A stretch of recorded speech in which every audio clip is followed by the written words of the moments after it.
HaRav Yaakov relates the following story. HaRav Zelig Epstein, Zecher Tzadik Livracha, who lived from 1914 to 2009, Rosh Yeshivas Shah HaTorah Grodno, he was the address for countless individuals seeking counsel and guidance, including other well-known Rabbonim and organizations.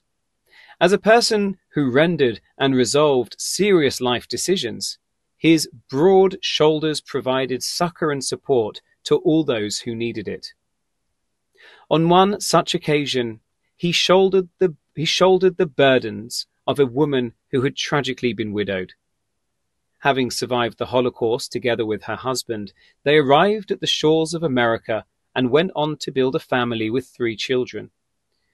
Unfortunately, the suffering of the Holocaust took an irreparable toll on her husband, and he could take it no longer.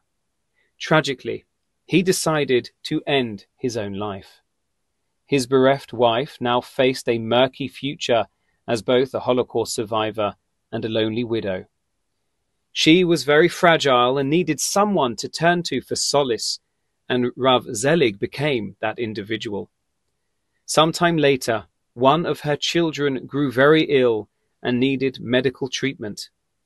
Once again, Rav Zelig stepped forward, overseeing all the medical procedures that were involved in caring for the child.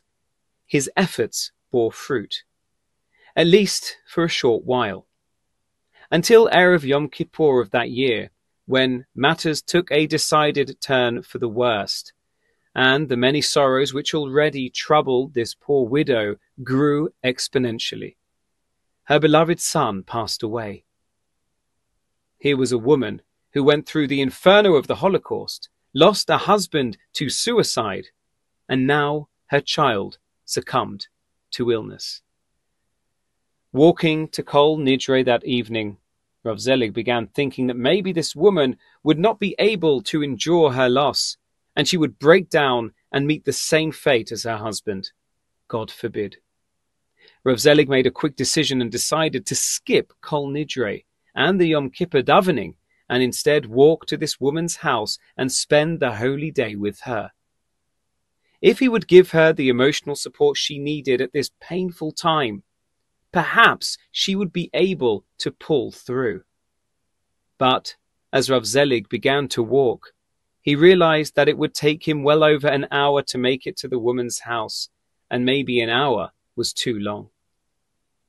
Without further delay, he decided to confer with his Rebbe, HaRav Yaakov Kamenetsky, Zecher Tzadik Livracha, who lived from 1891 to 1986, the Rosh Yeshivas Torah V'das and Chaver Moyetzes Gedolei HaTorah, as to the proper course of action.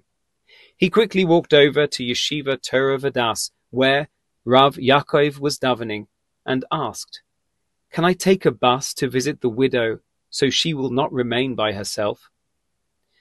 Well aware that between carrying the money for the bus fare and traveling to the woman's house, Rav Zelig would clearly violate Yom Kippur, Rav Yaakov nevertheless pointed to a few coins that were placed near him.